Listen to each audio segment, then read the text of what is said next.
আলিশা, আজকে তোমার শ্বশুরকে জব্দ করতে হবে। হ্যাঁ দিদি, ওনাকে না একটু শাসন করার দরকার। ভালো হয়েছে ঠিকই, আর কতদিন এই কাজটা করতে হবে? শ্বশুরজি, তোমার এই জায়গাটা ঝাড় দেওয়া হয়নি। হ্যাঁ, রান্নাঘরটা ঠিক মতো ঝাড়ু দেওয়া মা, সকালে বকবক করুনি তো? ঘরটা আপনার না। আমাদের নিয়মে চলতে হবে।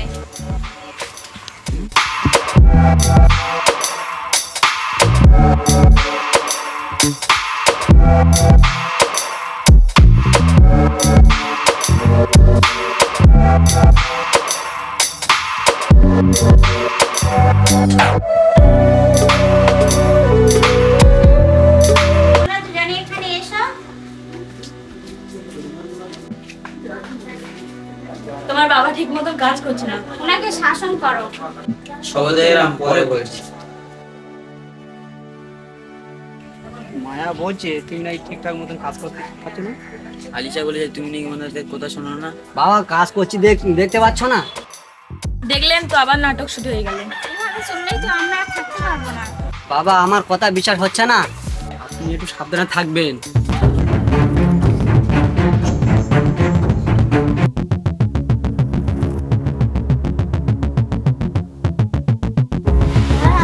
তবে আস্তে আস্তে সব এরকম ব্যবধান হচ্ছে, সময় লাগবে।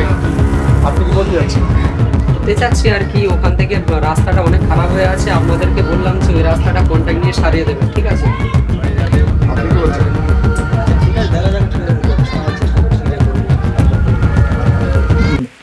আবারও ঝামেলা শুরু হয়ে গেল। এটা তো নতুন কিছু না।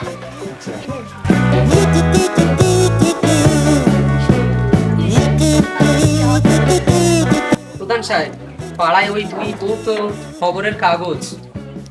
এনারা তো মাননীয়া দুষ্টুমি হাউস। আচ্ছা, তাই? শ্বশুরজি, শ্বশুরজি, শ্বশুরজি, শ্বশুরজি, শ্বশুরজি, আজ থেকে তুমি দুপুরে রান্নাটা করবে। কাপড়গুলো আজ থেকে তুমি ধুইবে। আমি তোমাদের চাপা নাকি? নিজের কাজটা ঠিক করো। না হলে আমরা দুই বউ চলে যাব। দয়া করে ওদেরকে কষ্ট দেবেন না। হ্যাঁ বাবা, ওরা খুব ভালো। তাহলে আমি বাড়ি থেকে চলে যাই।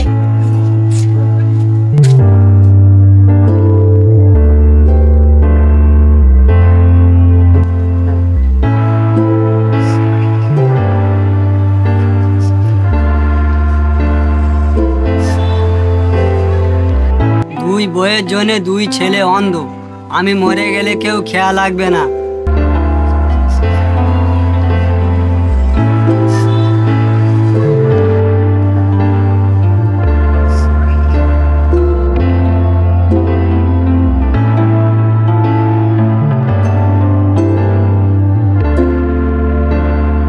কি হয়েছে ভাই?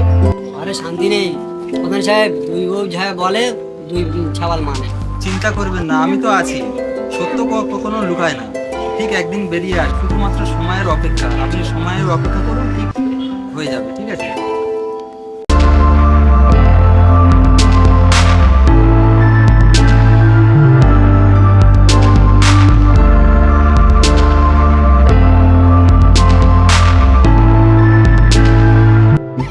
চল পুলিশ ডাকবো। পুলিশকে গিয়ে বলবো আমাদের শ্বশুর আমাদের মারার চেষ্টা করছে।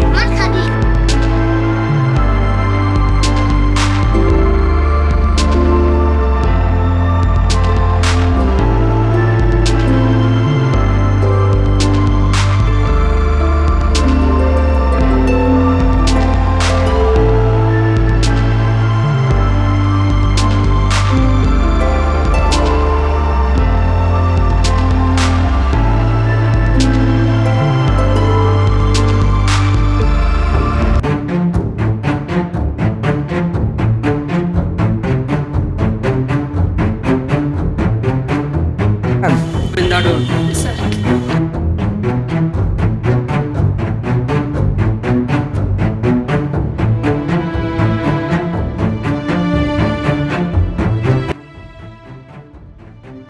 ওই দেখ, পুলিশ চলে এসেছে। চল।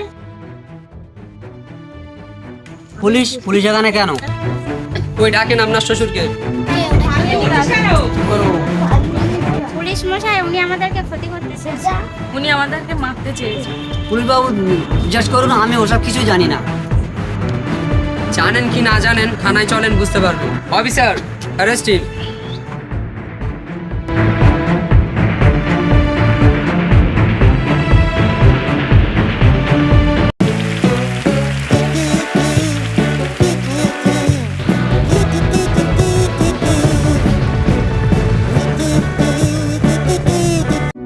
আর ইন্সপেক্টর কাকে নিয়ে আসছে?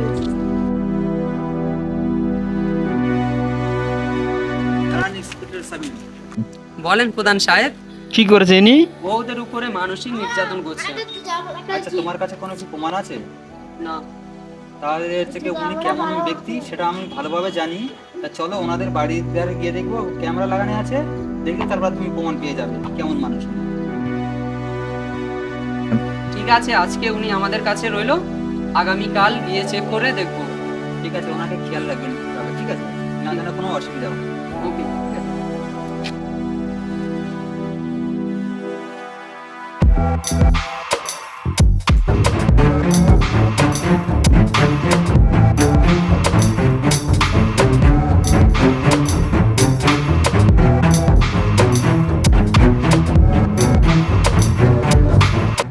দেখুন ইন্সপেক্টর শামীম, এতে কার ভুল আর কার ঠিক এবার তুমি প্রমাণ পেয়ে যাবে, ঠিক আছে? রিভাইজ করো, একটু রিভাইজ করো।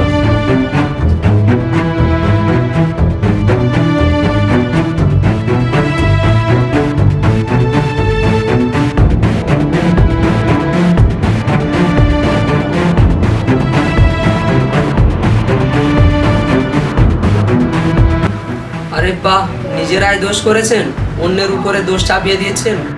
ভুল হয়ে গেছে আমাদের। এটা ভুল না, এটা অন্যায়। আর যদি বৌমা যদি শ্বশুরকে নিজের বাবা যদি ভাবতো, আর শ্বশুর যদি নিজের মেয়েকে, বৌমাকে যদি নিজের মেয়ে ভাবতো, তাহলে এই পরিবারে আর এরকম অশান্তি হতো না। প্রধান সাহেব, আমরা আমাদের ভুল বুঝতে পেরেছি, আমাদের প্লিজ ক্ষমা করুন। হ্যাঁ প্রধান সাহেব, আমাদের ভুল বুঝতে পেরেছি। ক্ষমা করার আমি কেউ না, যদি ক্ষমা চাইতে হয় তোমার বাবার কাছে গিয়ে ক্ষমা চাও, ঠিক আছে? আর বাবাকে সম্মান করা শেখো। বাবা, আমরা আমাদের ভুল বুঝতে পেরেছি, আমাদের ক্ষমা করে দাও। হ্যাঁ বাবা, আমাদের ক্ষমা করে দাও। জি, আমরা ভুল করেছি, আর কখনো এমন করবো না। ভুল হলে শাস্তি নেয়, মানুষের ক্ষমা করতে লাগবে। মিথ্যে অভিযোগ পরিবার ভাঙে, সত্য পরিবার বাঁচায়।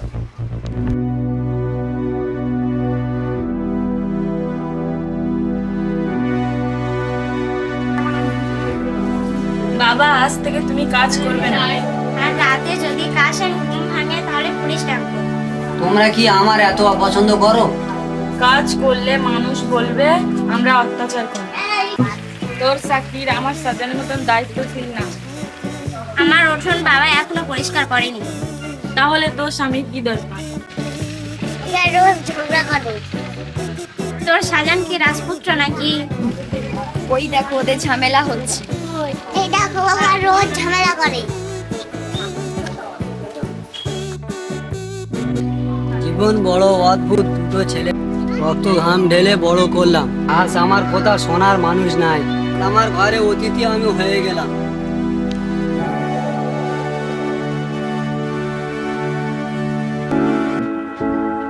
আমি কি এই ঘরে ভাড়ায় থাকি? ভাড়া নয়, কিন্তু নিয়ম মানতে হবে।